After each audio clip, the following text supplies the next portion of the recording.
Hello दोस्तों, नमस्कार। मैं हूं आपका दोस्त हरिओम सिंह यादव और आप देख रहे हैं लॉ ऑनलाइन। हम अपने डेली करंट अफेयर में आज से करंट अफेयर की शुरुआत कर रहे हैं और आज से हम डेली करंट अफेयर को डेली कंप्लीट करेंगे। जिस चीज़ की आज हम शुरुआत करेंगे, जिन मुख्य चीज़ों की बात करेंगे, उनमें से पहली चीज़ की शुरुआत करते हैं। पहली है पीएम मित्र पार्क योजना। पीएम मित्र पार्क योजना पीएम मित्र पार्क योजना की जब हम बात कर रहे हैं तो ये कितने समय के लिए शुरू की गई थी? इसका समय है 6 वर्ष। ये 6 वर्ष के लिए शुरू की गई थी।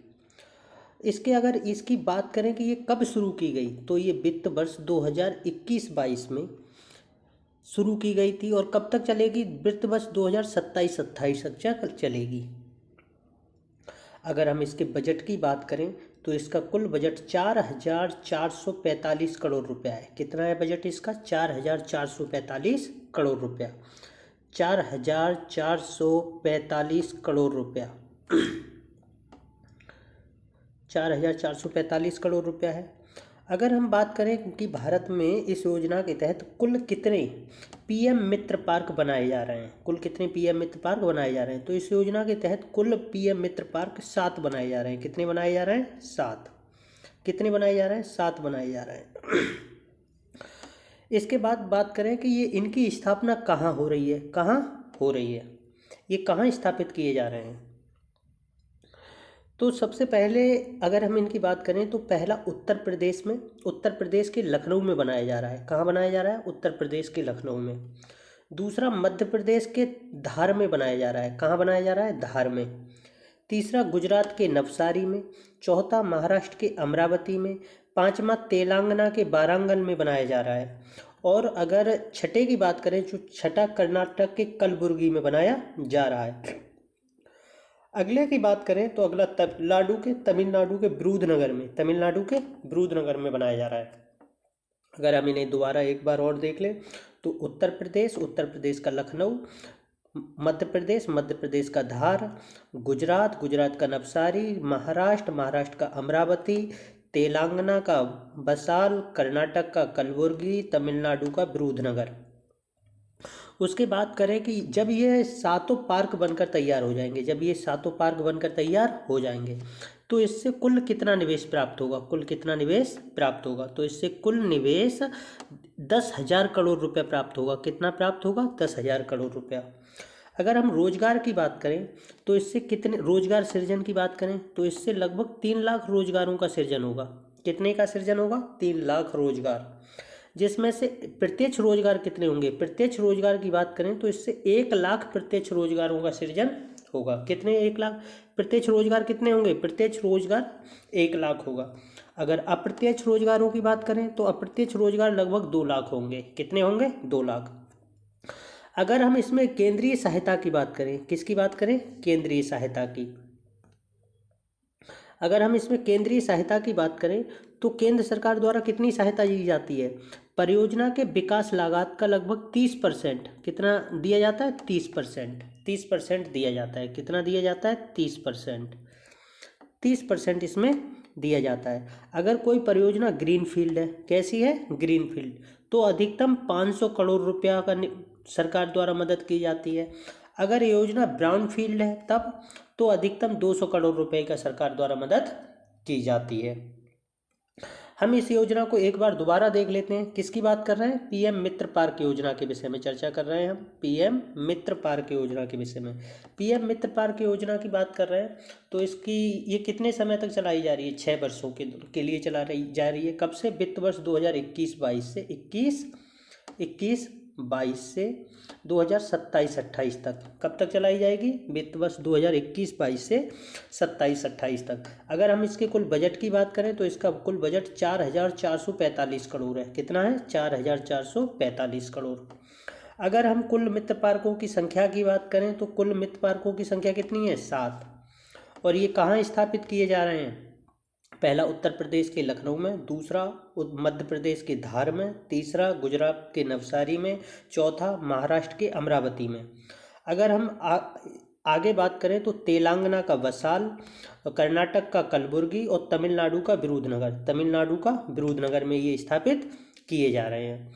अगर उसके बात करें इसमें कुल निवेश, तो इससे कुल जब ये सातों मित्र पार्क बनकर तैयार हो जाएंगे तब इससे कुल 1,000 करोड़ 10,000 करोड़ का निवेश प्राप्त होगा। इसके बाद ही बात करें अगर रोजगार सृजन की बात करें तो इससे कुल 3 लाख रोजगारों का सृजन होगा। कितने रोजगारों का सृजन होगा? 3 लाख का। इसमें से 1 लाख प्रत्यक्ष रोजगार होंगे और 2 लाख अप्रत्यक्ष रोजगार होंगे। अगर हम इसमें केंद्रीय सहायता की बात करें तो परियोजना की विकास लागत का लगभग केंद्र सरकार द्वारा 30% की मदद की जाती है। अगर परियोजना लागत 100 रुपये आ रही है तो 30 रुपया केंद्र सरकार द्वारा दिया जाएगा। अगर कोई परियोजना ग्रीनफील्ड परियोजना है तो अधिकतम 500 करोड़, तो केंद्र सरकार द्वारा कितनी मदद की जाएगी? अधिकतम 500 करोड़। अगर कोई परियोजना ग्रीनफील्ड परियोजना है तो अधिकतम 500 करोड़ रुपए की केंद्र सरकार द्वारा मदद की जाती है। अगर परियोजना ब्राउनफील्ड है तब, तो अगर कोई परियोजना ब्राउनफील्ड है तो केंद्र सरकार द्वारा 500 करोड़ की मदद की जाती है। इसके बाद आगे बढ़ते हैं हम।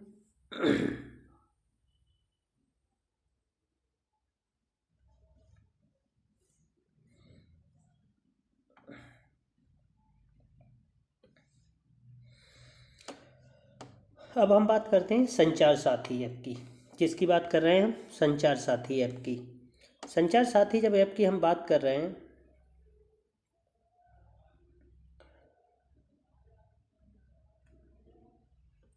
किसकी बात कर रहे हैं अब हम? संचार साथी ऐप की। संचार साथी ऐप की जब हम बात कर रहे हैं, संचार साथी ऐप की, तो ये चर्चा में क्यों है? इस पर क्यों चर्चा कर रहे हैं हम? सबसे पहले हमें पता होना चाहिए कि संचार साथी ऐप की हम चर्चा क्यों कर रहे हैं। हाल ही में दूरसंचार विभाग ने दिशा निर्देश जारी किए कि यदि भारत में कोई फ़ोन बनाया जाता है या उसे आयात किया जाता है तो उसमें पहले से ही, तो उसमें संचार साथी ऐप पूर्व से ही इंस्टॉल होगा, पहले से ही उसमें इंस्टॉल करके दिया जाएगा। ये बात इसी कारण से ये चर्चा में बना हुआ है संचार साथी ऐप। संचार साथी ऐप चर्चा में क्यों बना हुआ है कि अगर कोई संचार साथी ऐप पहले से ही, कोई मोबाइल नया फ़ोन आ रहा है तो उसमें पहले से ही संचार साथी ऐप दिया हुआ होगा।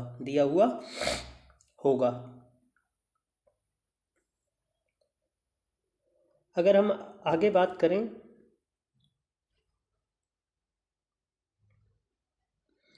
तो इसमें क्या है कि ये कब जारी किया गया था। अगर हम इसकी ये बात करें कि केंद्र सरकार द्वारा संचार साथी ऐप कब बनाया गया था, तो अगर इसके बनाने की तारीख की बात करें तो ये 17 जनवरी 2025 को बनाया गया था। कब जारी किया गया था? 17 जनवरी 2025 को। किसके द्वारा बनाया गया था? दूरसंचार विभाग के द्वारा। किसके द्वारा बनाया गया था? दूरसंचार विभाग के द्वारा। ये दूरसंचार विभाग की एक जन केंद्रित पहल है। कैसी पहल है? जन केंद्रित, जन भागीदारी पहल है। अगर हम इसके लाभ की बात करें, इससे क्या लाभ होगा, तो इससे पहला लाभ होगा कि यदि आपका फ़ोन खो जाए या चोरी हो जाए तो आप इस ऐप के द्वारा उसकी शिकायत कर सकते हैं। पहली बात तो आप शिकायत या रिपोर्ट कर सकते हैं। दूसरी बात, आप उस अपने फ़ोन को, जो आपका खो गया है फ़ोन, उसे आप शिकायत कर सकते हैं। उसके साथ ही आप उसकी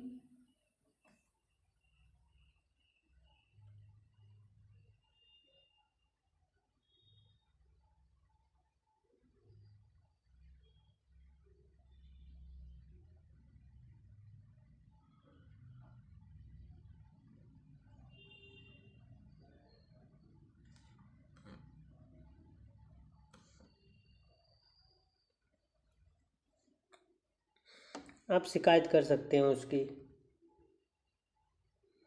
उसकी आप शिकायत कर सकते हैं, आप रिपोर्ट कर सकते हैं, उसे ब्लॉक कर सकते हैं, उसे ब्लॉक भी कर सकते हैं आप। उसे शिकायत कर सकते हैं, उसकी ब्लॉक कर सकते हैं। अगर आपकी आईडी पर एक से अधिक नंबर जारी किए गए हैं तो आप उन नंबरों को ब्लॉक कर सकते हैं, तब आप उन नंबरों को बंद करा सकते हैं। इसके बाद क्या है? इसके बाद है साइबर अपराधों को रोकने में मदद मिलेगी। इससे एक फ़ायदा ये भी होगा कि इससे साइबर अपराधों को, जैसे डिजिटल अरेस्ट जैसी साइबर अपराधों को रोकने में मदद मिलेगी। क्या होगा इससे? डिजिटल अरेस्ट जैसे साइबर अपराधों को रोकने में मदद मिलेगी। आगे हम बात करते हैं अनटचेबिलिटी की। किसकी बात करते हैं? अस्पृश्यता की। अस्पृश्यता पे चर्चा क्यों कर रहे हैं? अभी क्या हुआ है कि चर्चा क्यों कर रहे हैं, अभी केंद्र लोकसभा में एक प्रश्न का जवाब दिया गया था, जिस प्रश्न के जवाब में बताया गया था कि वर्ष 2023 में जो अब तक की एनसीआरबी की रिपोर्ट मिला, एनसीआरबी ने 2023 में एक रिपोर्ट जारी की थी जिसमें बताया था, एनसीआरबी ने 2023 में एक रिपोर्ट जारी थी, भारत में अपराध 2023। इस रिपोर्ट में बताया गया था कि 2023 में क्या बताया गया था, 2023 में भारत में कुल 24 मामले एससी अनटचेबिलिटी अस्पृश्यता से संबंधित कुल 24 मामले रजिस्टर हुए थे। कितने मामले रजिस्टर हुए थे, 24 मामले रजिस्टर हुए थे। इसके बाद है संविधान के, अगर हम इसकी बात करें कि अनटचेबिलिटी से संबंधित संविधान में के उपबंधों की बात करें तो भारतीय संविधान का अनुच्छेद 17, कौन सा है, अनुच्छेद 17 अनटचेबिलिटी से संबंधित है, अनटचेबिलिटी से संबंधित है। इसमें अनटचेबिलिटी को समाप्त कर दिया गया है, अनटचेबिलिटी को समाप्त कर दिया गया है और अनटचेबिलिटी से उपदी इसका कोई भी व्यवहार, अनटचेबिलिटी का अगर कोई व्यवहार करता है तो वो निषेध है, वह व्यवहार निषेध है। और अस्पृश्यता से उपजी किसी भी योग्यता को, निर्योग्यता को लागू करना कानून के अनुसार दंडनीय है और कानून के अनुसार उसे दंडित किया जाएगा। अगर कोई व्यक्ति किसी व्यक्ति से छुआछूत का व्यवहार करता है तो इसे भारतीय संविधान द्वारा रोक दिया गया है, निषेध कर दिया गया है कि आप ऐसा नहीं कर सकते। अगर कोई व्यक्ति ऐसा करता है तो वह अपराध करता है, यदि वह व्यक्ति क्या करता है, अपराध, और उस व्यक्ति के लिए कानून के अनुसार दंडित किया जाएगा। वो कौन से कानून हैं जिनके अनुसार दंडित किया जाएगा उसे? पहला कानून है नागरिक अधिकार संरक्षण अधिनियम 1955, नागरिक अधिकार संरक्षण अधिनियम 1955। दूसरा कौन सा? इसमें अस्पृश्यता को समाप्त कर दिया गया है। इस कानून में क्या किया गया है, जो अनटचेबिलिटी है या छुआछूत है उसको समाप्त कर दिया गया है। और तो और यदि कोई व्यक्ति छुआछूत का पालन करता है तो उस व्यक्ति को कानून के अनुसार दंडित किया जाएगा। कैसे दंडित किया जाएगा? कानून के अनुसार। अगला कानून कौन सा है? अगला कानून है SC/ST एक्ट। कौन सा कानून है? SC/ST act. ये कानून भी SC/ST एक्ट से संबंधित है। अब बात आती है कि इन दोनों कानूनों को लागू करने की जो शक्ति है वो लागू करने की शक्ति राज्यों के पास है। इन दोनों कानूनों को लागू करने की शक्ति किसके पास है? कानूनों के पास। और राज्य इन कानूनों को ठीक से लागू कर रहे हैं या नहीं कर रहे हैं, ये एक बात मामला आता है। तो इस बात की निगरानी कि राज्य इन कानूनों को ठीक से लागू कर रहे हैं, इसकी निगरानी एक समिति करती है। कौन करती है? समिति। अगर उस समिति के अध्यक्ष की बात करें तो वो समिति में सामाजिक न्याय और अधिकारिता मंत्री उसके अध्यक्ष होते हैं। साथ ही उसके सह अध्यक्ष की बात करें तो जनजातीय कार्य मंत्री उसके सह अध्यक्ष होते हैं। साथ ही यदि हम उसके सदस्यों की बात करें तो उसके सदस्य दो प्रकार के होते हैं, पहले सरकारी सदस्य, दूसरे गैर सरकारी सदस्य। अगर सरकारी सदस्यों की बात करें तो इसे गृह मंत्रालय, विधि और न्याय मंत्रालय तथा न्याय विभाग के अधिकारी इसके सरकारी सदस्य होते हैं। अगर हम इसके गैर सरकारी सदस्यों की बात करें तो इनकी संख्या 3 है। कुल कितने हैं इनकी संख्या? 3। इसमें से 2 सदस्य SC से संबंधित होते हैं और 1 सदस्य ST से संबंधित होता है। आगे बढ़ते हैं हम। अब हम चक्रवात द्वितवाह के विषय में बात करेंगे। किसके विषय में बात करेंगे? चक्रवात द्वितवाह के विषय में बात करेंगे। चक्रवात द्वितवाह और ऑपरेशन सागर बिंदु के विषय में बात करेंगे। हाल ही में पश्चिम बंगाल इसका निर्माण, अगर चक्रवात द्वितवाह की बात करें तो चक्रवात द्वितवाह बंगाल की खाड़ी के दक्षिण पश्चिमी भाग में पैदा हुआ था। कहाँ बना था ये चक्रवात? दक्षिण पश्चिमी भाग में, बंगाल की खाड़ी के दक्षिण पश्चिमी भाग में इसका उदय हुआ था। अगर इससे प्रभावित देशों की बात करें तो इसमें श्रीलंका और भारत इससे प्रभावित हुए थे। अगर भारत के प्रभावित क्षेत्रों की बात करें तो तमिलनाडु और आंध्र प्रदेश इससे प्रभावित हुए थे। अगर हम आगे बढ़ें तो श्रीलंका में इसने बहुत ज़्यादा इफेक्ट पहुंचाया है, श्रीलंका को इसने बहुत ज़्यादा प्रभावित किया। इसीलिए श्रीलंका को मानवीय सहायता प्रदान करने के लिए भारत ने ऑपरेशन सागर बंधु चलाया। क्या चलाया? ऑपरेशन सागर बंधु। ऑपरेशन सागर बंधु के तहत श्रीलंका को मानवीय सहायता प्रदान की गई। ऑपरेशन सागर बंधु क्या था? जब चक्रवात दितवाह से बहुत ज़्यादा वहाँ प्रभाव इफेक्ट हुआ तो ऑपरेशन सागर बंधु के तहत उन लोगों के लिए मानवीय सहायता प्रदान की गई। चक्रवात दितवाह को उसका ये नाम, चक्रवात दितवाह के नाम की बात करें तो उसका ये नाम उसको यमन ने दिया। किसने दिया? यमन ने दिया था। किसने दिया था ये नाम उसको? यमन ने। आगे बढ़ते हैं। अब हम द्विपक्षीय सैन्य अभ्यास एक्यूबेरियन की बात करेंगे। किसकी बात करेंगे? एक्यूबेरियन की। द्विपक्षीय सैन्य अभ्यास एक्यूबेरियन की बात करेंगे। ये एक्यूबेरियन का कौन सा संस्करण था? 14वां संस्करण। कहाँ आयोजित किया, कब किया जा रहा है? 2 से 15 दिसंबर के बीच। कहाँ किया जा रहा है? तिरुवनंतपुरम केरल में। तिरुवनंतपुरम केरल में। शामिल देश कौन है इसमें? भारत और मालदीव। भारत और मालदीव। इसमें भारत की तरफ से किसने हिस्सेदारी की? गढ़वाल राइफल के 45 जवानों ने, गढ़वाल राइफल के 45 जवानों ने इसमें भागीदारी की। अब जो संयुक्त द्विपक्षीय सैन्य अभ्यास एक्यूबेरियन है, ये किसके बीच होता है? भारत और मालदीव के बीच। भारत और मालदीव के बीच में होता है। ये अभी हाल में ही इसका कौन सा संस्करण हो रहा चालू है? 14वां संस्करण। कब से कब तक? 2 से 15 दिसंबर के बीच में। स्थान कहाँ है? तिरुवनंतपुरम केरल। तिरुवनंतपुरम केरल। उसके बाद इसमें शामिल देश की बात करें तो भारत और मालदीव।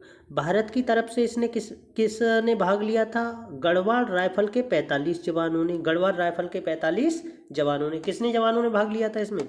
गढ़वाल राइफल के 45 जवानों ने इसमें भाग लिया था। हम आगे बढ़ते हैं। डिस्ट्रिक्ट एज एक्सपोर्ट हब पहल। डिस्ट्रिक्ट एज एक्सपोर्ट हब पहल के विषय में बात करेंगे हम। किसके विषय में बात करेंगे? District as export hub. जब हम डिस्ट्रिक्ट एज एक्सपोर्ट हब पहल के विषय में चर्चा करते हैं तो क्या है? इसी पहल के तहत दक्षिणी कन्नड़ जिले को जिला निर्यात केंद्र घोषित किया गया है। जो डिस्ट्रिक्ट एज एक्सपोर्ट हब पहल है, इस पहल के तहत दक्षिणी कन्नड़ जिले को जिला निर्यात केंद्र घोषित किया गया है।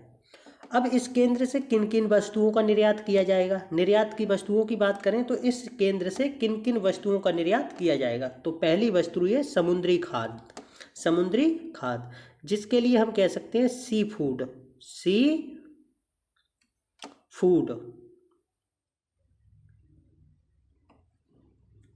फूड की बात कर रहे हैं, समुद्री खाद।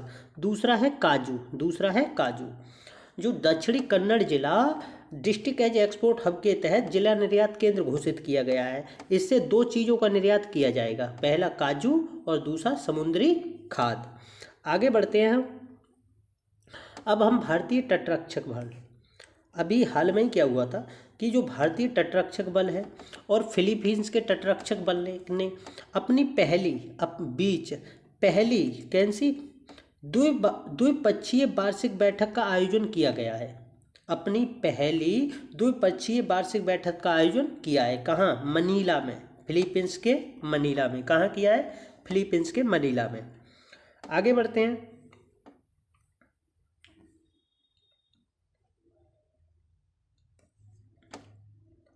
अभी हाल ही में एस्केप सिस्टम का सफल परीक्षण किया गया है। किसका परीक्षण किया गया है? एस्केप सिस्टम का।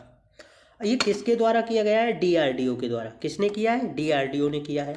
और कहाँ किया है? चंडीगढ़ में। कहाँ किया गया है? चंडीगढ़ में। चंडीगढ़ में एक terminal ballistic research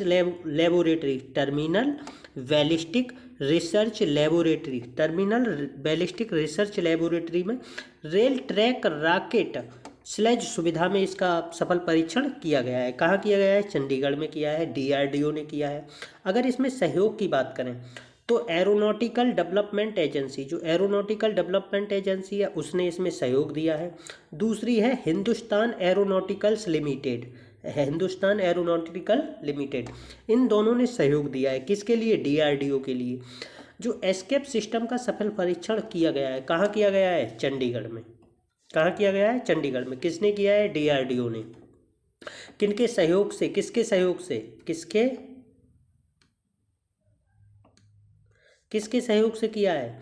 aeronautical Development agency और हिंदुस्तान एरोनॉटिकल्स लिमिटेड के सहयोग से किया गया है। आगे बढ़ते हैं।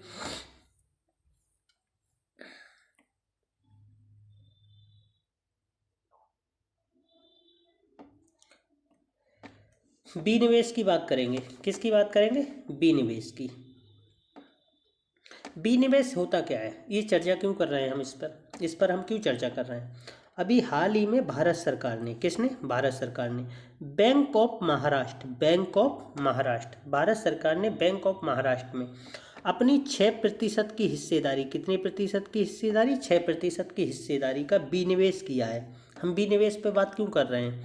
अभी क्या किया कि भारत सरकार ने, सेंट्रल गवर्नमेंट ने बैंक ऑफ महाराष्ट्र में अपनी 6% की हिस्सेदारी का विनिवेश कर दिया। जब इस विनिवेश कर दिया तो क्या हुआ? जब सरकार, विनिवेश होता क्या है, ये क्या है विनिवेश? अगर हम इसके विनिवेश की बात करें तो क्या होता है? जब सरकार किसी उपक्रम में अपनी हिस्सेदारी को बेचकर कम करती है और प्राइवेट सेक्टर की हिस्सेदारी में वृद्धि करती है, तब इसे विनिवेश कहते हैं। यानी किसी भी उपक्रम में सरकार, जब अपनी कोई उपक्रम है उसमें सरकार की हिस्सेदारी में गिरावट कर रही हो सरकार, और प्राइवेट सेक्टर की हिस्सेदारी में वृद्धि कर रही हो, तो इसे हम विनिवेश कहते हैं। क्या कहते हैं इसे? विनिवेश। अब आगे एक चीज़ और है जिस पे हमें चर्चा करनी है, वह है greenshoe option. Greenshoe option, greenshoe option क्या है? ग्रीनशू ऑप्शन ये एक प्रकार का ओवर अलॉटमेंट ऑप्शन है। क्या है ये? ओवर अलॉटमेंट ऑप्शन, एक प्रकार का ओवर अलॉटमेंट ऑप्शन है। यदि जब बाजार में किसी वस्तु को, किसी शेयर को बेचा जाता है, किसी शेयर को बेचा जाता है, तब यदि बाजार में उसकी मांग अधिक हो, तब मांग अधिक हो तो अंडर राइटर, कौन? अंडर राइटर, जो शेयर बाजार में शेयरों की खरीदारी करता है अंडर राइटर 15% तक, कितने? 15% तक अतिरिक्त शेयर बेच सकता है। अगर मान लीजिए किसी बाजार में शेयर जारी किए जा रहे हैं, शेयर बेचे जा रहे हैं और उनकी संख्या मान लीजिए 100 शेयर है, 100 शेयर है। अब बाजार में शेयरों की मांग अधिक है। क्या है? मांग अधिक है। अब ऐसी में मांग अधिक होने की परिस्थिति में क्या होगा कि प्रति शेयर की कीमत बढ़ जाएगी, प्रति शेयर की कीमत में वृद्धि हो जाएगी। जब एक शेयर की कीमत में वृद्धि हो जाएगी, उस परिस्थिति में क्या होगा? जब शेयर की कीमत बढ़ जाएगी तो उस बढ़ी हुई कीमत के लिए, कम करने के लिए या कीमत को स्थिर करने के लिए, जो अंडर राइटर है वो 15% तक अतिरिक्त शेयर बेच सकेगा। कितने शेयर बेच सकेगा? अधिक शेयर कितने बेच सकता है? 15% बेच सकता है, जिससे कीमत, जब शेयर ज़्यादा होंगे तो उनकी कीमत में वृद्धि होने से रुक जाएगी। अब क्या हो, अगर ऐसी परिस्थिति आ जाए कि मांग कम हो, तब क्या करेगा वह? तब वह शेयर बाजार से, अंडर राइटर शेयर बाजार से शेयरों की खरीदारी करेगा और शेयरों की कीमत को स्थिर करेगा। आगे बढ़ते हैं। ये सित्तन वसल की बात करेंगे। सित्तन वसल पे चर्चा चल रही है। सित्तन वसल क्या है? अभी लोकसभा में एक सवाल का जवाब दिया गया था सित्तन वसल को लेकर। सित्तन वसल कहाँ है? तमिलनाडु के पुदुकोट्टाई जिले में। कहाँ है? तमिलनाडु के पुदुकोट्टाई जिले में। इस स्थान का महत्व क्या है? इस स्थान के अगर महत्व की बात करें तो इसके महत्व की अगर बात करें तो यहाँ जैन मुनियों के पत्थर के बिस्तर मिले हैं। क्या मिले हैं? जैन मुनियों के पत्थर के बिस्तर। और तो और यहाँ पे शैलाशय हैं जिनमें ब्रह्मी तमिल लिपि के शिलालेख भी मिले हैं। ब्रह्मी लिपि में तमिल भाषा के शिलालेख मिले हैं। क्या मिले हैं? शिलालेख। अगर यहाँ की एक बात और करें तो यहाँ पे गुफा मंदिर मिला है जिसमें प्राचीन भित्ति चित्र पाए गए हैं। ये लगभग 7वीं 8वीं ईसा पूर्व के हैं, ईसा पूर्व के हैं। कब के हैं? 7वीं ईसवी के, ईसा पूर्व के हैं लगभग। सित्तनबसल कहाँ का है? सित्तनबसल तमिलनाडु के पुदुकोट्टई जिले में है। कहाँ पर है? तमिलनाडु के पुदुकोट्टई जिले में। अगर इसके महत्व की बात करें तो ये जैन मुनियों के पत्थर के बिस्तर मिले हैं, जैन मुनियों के पत्थर के बिस्तर। अगर हम शैलाश्रय की बात करें तो इस शैलाश्रय में ब्रह्मी तमिल लिपि के शिलालेख मिले हैं। उसके साथ ही अगर गुफा मंदिर की बात करें तो यहाँ इस गुफा मंदिर में प्राचीन भित्ति चित्र मिले हैं। क्या मिले हैं? भित्ति चित्र। आगे बढ़ते हैं। निसार उपग्रह, निसार उपग्रह, इस निसार उपग्रह पे बात क्यों कर रहे हैं हम? निसार उपग्रह पे क्यों बात कर रहे हैं? अभी क्या हुआ है कि लोकसभा में एक लिखित प्रश्न के उत्तर, लिखित उत्तर दिया। एक प्रश्न के लिखित उत्तर में निसार उपग्रह सिस्टम के बारे में बताया गया था। किसके बारे में बताया गया था? लिखित उपग्रह सिस्टम के विषय में बताया गया था। तो क्या बताया गया था इसके विषय में? अगर हम इसके प्रक्षेपण की बात करें तो इसका प्रक्षेपण कब किया गया था? निसार उपग्रह का। निसार उपग्रह का पूरा क्या नाम है? नासा इसरो सिंथेटिक और aperture radar, NASA ISRO synthetic aperture radar. इसके बाद इसका प्रक्षेपण की बात करें तो इसका प्रक्षेपण कब किया गया था? कब किया गया था? 23 जुलाई 2025 को। कब किया गया था? 23 जुलाई 2025 को। अगर हम आगे बात करें तो ये आंध्र प्रदेश के श्रीहरिकोटा में स्थित है। कहाँ पर है? आंध्र प्रदेश के श्रीहरिकोटा में। आंध्र प्रदेश के श्रीहरिकोटा में। कहाँ से किया गया था इसका प्रक्षेपण? आंध्र प्रदेश के श्रीहरिकोटा से। किसके द्वारा किया गया था? कौन सा रॉकेट था इसमें? GSLV F-16। किसके द्वारा किया गया था? GSLV F-16 के द्वारा। अगर हम इसके विकास की बात करें, क्या करें? विकास की बात, तो इसका विकास नासा और इसरो ने संयुक्त रूप से किया है, संयुक्त रूप से किया है। अगर हम इसके जीवन काल की बात करें तो इसका जीवन काल 5 वर्ष है। कितना है? 5 वर्ष। अगर हम इसके उद्देश्य की बात करें तो ये भूमि और वर्षा के, भूमि और बर्फ, ये भूमि और बर्फ के क्षरण की जांच करेगा, परीक्षण करेगा। भूमि इकोसिस्टम, समुद्री क्षेत्र के बारे में भी जांच करेगा, उसके साथ अध्ययन करेगा। इसके साथ ये और क्या करेगा? ये वर्ष 2025 में करेगा, ये 3 काम करेगा। अगर 2025 में जो अन्य 3 उपग्रह प्रक्षेपित किए गए, 4, उनके विषय में जान लें। इसरो ने 2025 द्वारा प्रक्षेपित उपग्रह, इसरो ने 2025 में इसरो द्वारा प्रक्षेपित उपग्रह कौन से हैं? पहला 29 जनवरी 2025 को NVS-02 उपग्रह प्रक्षेपित किया गया था, NVS-02 उपग्रह। उसके बाद 28 मई 2025 की बात है, इसको EOS अर्थ ऑब्जर्वेटरी सैटेलाइट 09 का प्रक्षेपण किया गया था। उसके बाद 30 जुलाई 2025 को निसार का प्रक्षेपण किया गया था। उसके बाद बात आती है 2 नवंबर 2025 को CMS-03 उपग्रह का या सैटेलाइट का प्रक्षेपण किया गया था। यानी वर्ष 2015 में कुल 4 उपग्रहों का, कुल 4 उपग्रहों का प्रक्षेपण किया गया था। कितने का प्रक्षेपण किया गया था? 4 का। आगे बढ़ते हैं। भारतीय अंतरिक्ष स्टेशन, भारत अपना एक भारतीय अंतरिक्ष स्टेशन, भारत अपना एक अलग से स्पेस सेंटर बनाने के प्रयास कर रहा है। भारत ने घोषणा की है कि वह अपना एक अलग से स्पेस सेंटर बनाएगा, स्पेस स्टेशन, अंतरिक्ष केंद्र बनाएगा। अगर हम इस स्पेस सेंटर की बात करें तो इसमें कुल मॉड्यूल की बात करें तो इसमें कुल 5 मॉड्यूल होंगे। कितने मॉड्यूल होंगे? 5। इन 5 मॉड्यूल में से जो पहला मॉड्यूल होगा वो वर्ष 2028 तक विकसित और प्रक्षेपित किया जाएगा। लगभग कब तक किया जाएगा? वर्ष 2028 तक उसका विकास किया जाएगा और उसका प्रक्षेपित किया जाएगा। ये आधार मॉड्यूल होगा, बेस मॉडल भी यही होगा। अगर हम इस स्पेस अगर हम इस स्पेस स्टेशन की बात करें कि ये कब तक तैयार हो जाएगा, तो ये वर्ष 2035 तक लगभग पूरी तरह से चालू हो जाएगा। कब तक हो जाएगा? 2035 तक। हम आगे बढ़ते हैं। अगर हम एक नया और जो चर्चा में है, भारत एआई प्रभाव शिखर सम्मेलन, भारत एआई प्रभाव शिखर सम्मेलन, भारत एआई प्रभाव शिखर सम्मेलन की बात करेंगे।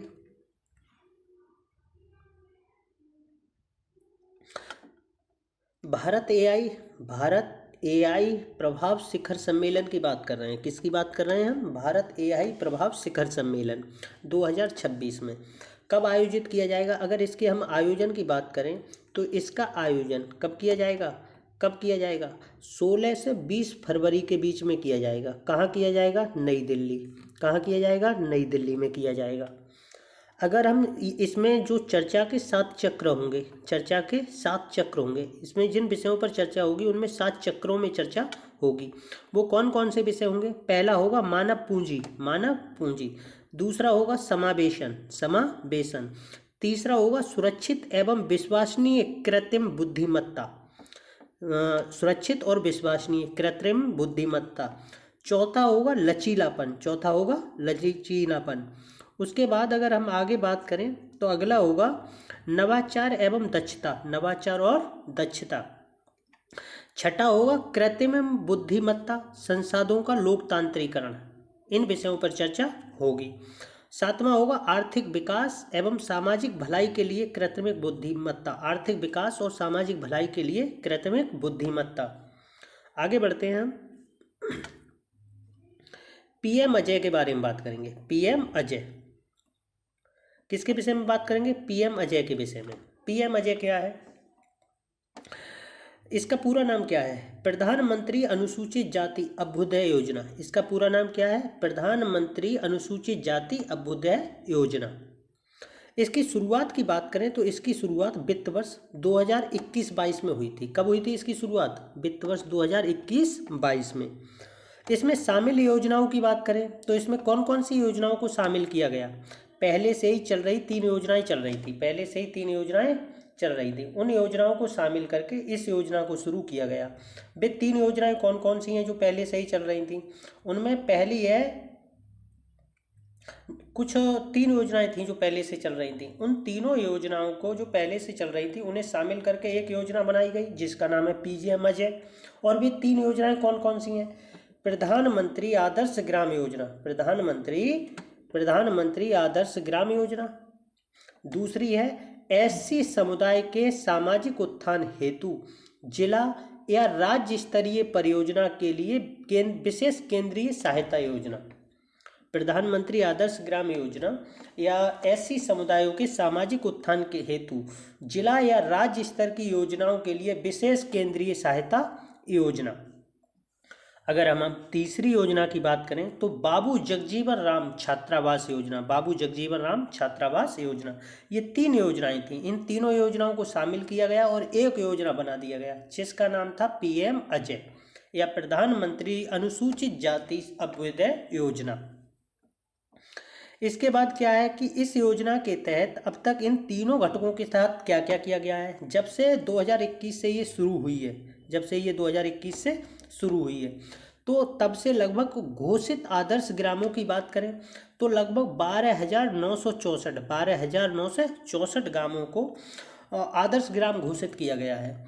और इन आदर्श ग्रामों को लगभग 1651.84 करोड़ रुपया की आर्थिक मदद की गई है।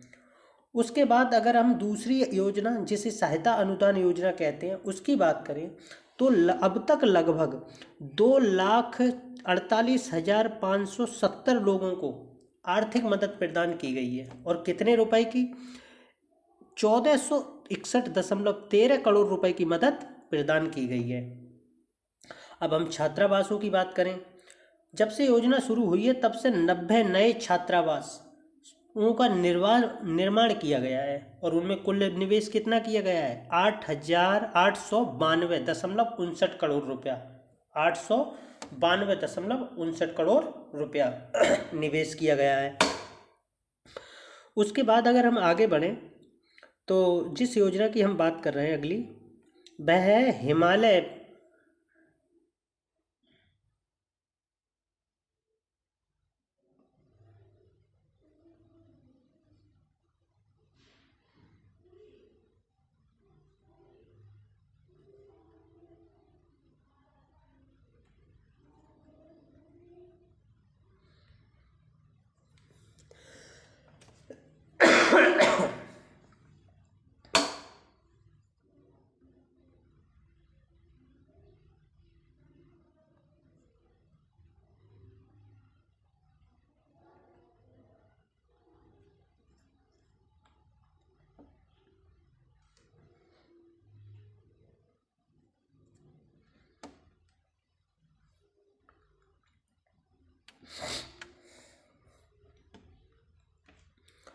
अब हम इस विषय पे चर्चा करेंगे कि हिमालय पे जलवायु परिवर्तन के नकारात्मक प्रभाव। हिमालय पे जलवायु परिवर्तन के नकारात्मक प्रभावों पर चर्चा करेंगे। ये इस पे हम चर्चा क्यों कर रहे हैं? इस पे हम चर्चा इसलिए करेंगे कि अभी हाल में क्या हुआ है कि हिमालय पे जलवायु के नकारात्मक प्रभावों की बात करेंगे। तो क्या करेंगे? पहली बात तो ये आई है कि सबसे पहले जो हिमालय पे नकारात्मक प्रभाव है उनकी जांच कौन कर रहा है या इस चीज़ पर निगरानी कौन रख रहा है? पहला करता है। इसके लिए दो योजनाएं चल रही हैं। पहला है national mission for sustaining Himalayan ecosystem, मतलब हिमालय का जो पारिस्थितिकी तंत्र है उसके लगातार उसे जारी रखने के लिए राष्ट्रीय मिशन। एक योजना ये है national mission for sustaining Himalayan ecosystem, ये एक योजना है। दूसरी है national mission on strategic knowledge for climate change, climate change के लिए सामरिक ज्ञान के लिए राष्ट्रीय मिशन, जलवायु परिवर्तन के से होने वाले जो सामरिक महत्व है उसके लिए राष्ट्रीय मिशन की एक योजना चलाई जा रही है। क्या चलाई जा रही है? एक योजना चलाई जा रही है। इस योजना पे भी हम चर्चा करेंगे।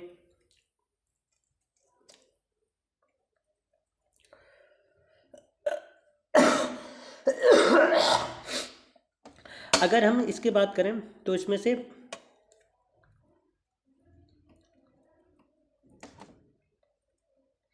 किसकी बात कर रहे हैं हम? जब हम इसकी बात कर रहे हैं तो सबसे पहले हमें राष्ट्रीय ध्रुवीय एवं महासागर अनुसंधान केंद्र, राष्ट्रीय ध्रुवीय एवं महासागर अनुसंधान केंद्र NCPOR की बात करनी पड़ेगी। किसकी बात करनी पड़ेगी? NCPOR की। अगर हम NCPOR की बात करें, इसकी स्थापना की बात करें तो इसकी स्थापना वर्ष 1998 में हुई थी। राष्ट्रीय ध्रुवीय एवं महासागर अनुसंधान केंद्र की बात करें तो इसकी स्थापना कब हुई थी? वर्ष 1998 में। कहाँ की गई थी? गोवा में। अगर ये किस मंत्रालय के अधीन है इसकी बात करें तो ये पृथ्वी विज्ञान मंत्रालय के अधीन है। किसके अधीन है? पृथ्वी विज्ञान मंत्रालय के अधीन। अब क्या करेंगे हम कि ये क्या करता है? इसने क्या किया है कि हिमालय क्षेत्र में जो चंद्रा नदी बेसन है, इसका एरिया कुल लगभग 2437 किलोमीटर स्क्वायर है, वर्ग किलोमीटर है। चंद्रा नदी बेसन का एरिया कितना है? कुल बेसिन का एरिया 2437 किलोमीटर स्क्वायर है। इसमें कुल 6 ग्लेशियर हैं। कितने ग्लेशियर हैं? 6। चंद्रा नदी बेसन में NCPOR ने एक सेंटर स्थापित किया है। इस सेंटर का नाम है हिमांस। क्या नाम है इस सेंटर का? हिमांस। ये फील्ड अनुसंधान स्टेशन है। क्या है? एक फील्ड अनुसंधान स्टेशन है। जब इस क्षेत्र की निगरानी के दौरान इन लोगों ने क्या देखा है? इस एरिया में इन लोगों ने देखा है कि लगभग 20 वर्षों में इस क्षेत्र में अपने हिमालयी क्षेत्र का लगभग 6% खो दिया है। जब ये क्षेत्र लगातार यह निगरानी कर रहा है और इसने ये जांचा है कि इस क्षेत्र के जो हिमानी हैं या हिमनद हैं उन्होंने अपना 6% हिस्सा, लगभग 20 वर्षों में 6% हिस्सा खो दिया है। कितना हिस्सा खो दिया है? 6%। इसके बाद इसने एक चीज़ और बताई है कि पिछले दशक के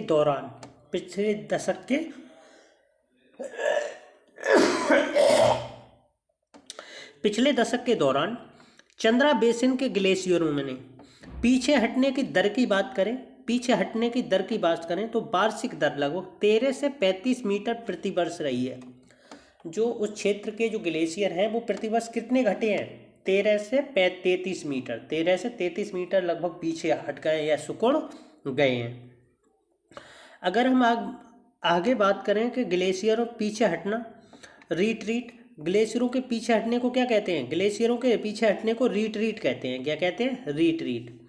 अगर इसकी हम पूरी जानकारी बात करें तो हिंदू कुश के क्षेत्र में हिमालयी क्षेत्र में लगभग ग्लेशियर 14.9 से लेकर 15.1 मीटर प्रति वर्ष तक पीछे हटे हैं। कितने हटे हैं? 14.9 मीटर से लेकर प्लस माइनस 15-1 मीटर प्रति वर्ष तक लगभग पीछे हटे हैं। अगर हम सिंधु नदी बेसिन की बात करें तो यहाँ 12.7 मीटर प्रति वर्ष से लेकर 13.2 मीटर प्रति वर्ष तक पीछे हटे हैं। अगर हम गंगा नदी बेसिन की बात करें तो गंगा नदी बेसिन में सब लगभग 15.14 मीटर तक ग्लेशियर पीछे हटे हैं। अगर हम ब्रह्मपुत्र नदी की बात करें तो यहाँ 20 मीटर से लेकर 19 मीटर तक के बीच में ग्लेशियर पीछे हटे हैं। अगर हम काराकोरम रेंज की बात करें तो यहाँ पर ग्लेशियर सबसे कम सिकुड़े हैं, यानी यहाँ पर कई बार तो वृद्धि भी देखी गई है।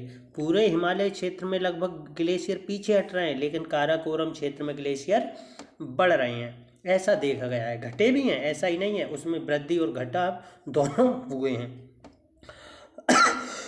अगर हम इस निगरानी की बात करें तो सिक्किम है ये। सिक्किम में 2 हिमनदीय झील हैं। सिक्किम में 2 हिमनदीय झील हैं। पहली का नाम है साउथ लोनक झील। साउथ लोनक झील है। दूसरी झील है साकोचो झील। अब साउथ लोनक और साकोचो झील का लगातार रियल टाइम पर इसका मॉनिटरिंग की जा रही है। इसकी मॉनिटरिंग की जा रही है। क्यों की जा रही है इनकी मॉनिटरिंग?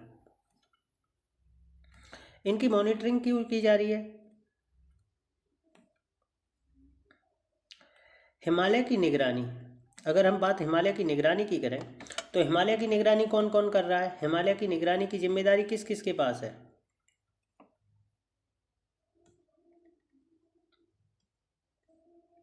हिमालय की निगरानी कौन कौन कर रहा है?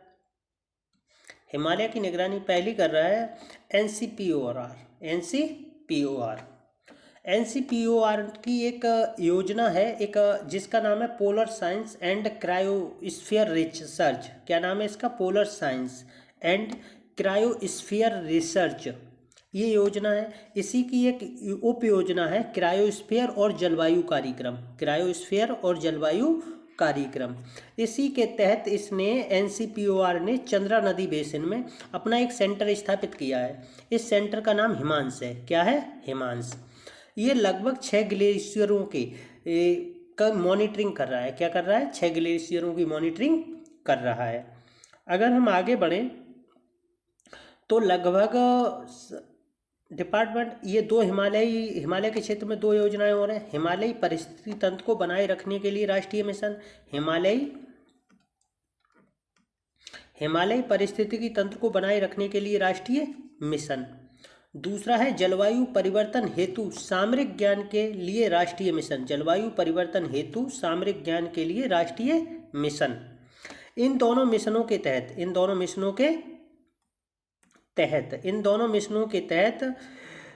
Department of science and technology ने इन दोनों मिशनों के तहत हिमालयन ग्लेशियरों के अनुसंधान और विकास रिसर्च और डेवलपमेंट से संबंधित परियोजनाओं को समर्थन दिया है। क्या दिया है? परियोजनाओं को समर्थन दिया है। उसके बाद अगर हम बात करें इसकी राष्ट्रीय आपदा प्रबंधन प्राधिकरण की बात करें तो राष्ट्रीय हिमनद झील विस्फोट बाढ़ जोखिम शमन कार्यक्रम, राष्ट्रीय हिमनद झील विस्फोट बाढ़ जोखिम शमन कार्यक्रम चरण 1। इस चरण के तहत इसने हिमाचल प्रदेश, उत्तराखंड, सिक्किम, अरुणाचल प्रदेश, लद्दाख, जम्मू कश्मीर में अपना ये कार्यक्रम लागू किया है। किसने लागू किया गया है? एनडीएमए ने, नेशनल डिजास्टर मैनेजमेंट अथॉरिटी ने, नेशनल डिजास्टर मैनेजमेंट अथॉरिटी ने ये लागू किया है। उसके बाद अगर हम आगे बढ़ें तो एनएमएसी नेशनल मैनेजमेंट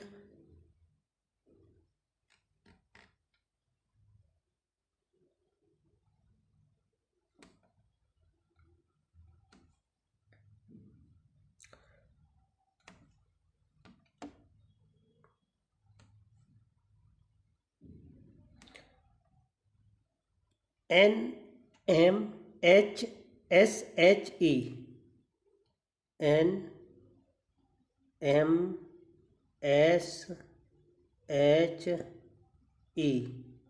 ये 3 हैं। इसके तहत department of science and technology ने ग्लेशियरों के अध्ययन के लिए 3 उत्कृष्टता केंद्र स्थापित किए हैं। कितने उत्कृष्ट सेंटर ऑफ एक्सीलेंस स्थापित किए हैं? कितने सेंटर ऑफ एक्सीलेंस स्थापित किए हैं? 3। कहाँ कहाँ किए हैं? कश्मीर विश्वविद्यालय में, तेजपुर विश्वविद्यालय में और सिक्किम विश्वविद्यालय में। कहाँ कहाँ किए हैं? कश्मीर विश्वविद्यालय में, तेजपुर विश्वविद्यालय में और सिक्किम विश्वविद्यालय में।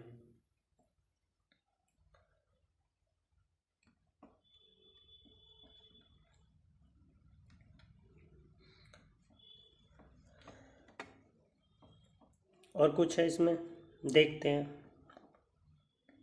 आज का डेली करंट अफेयर इतना ही था। इसे आप देखिए, समझिए, उसके बाद आगे बढ़िए। देखते हैं क्या होता है इसमें। ओके, ठीक है।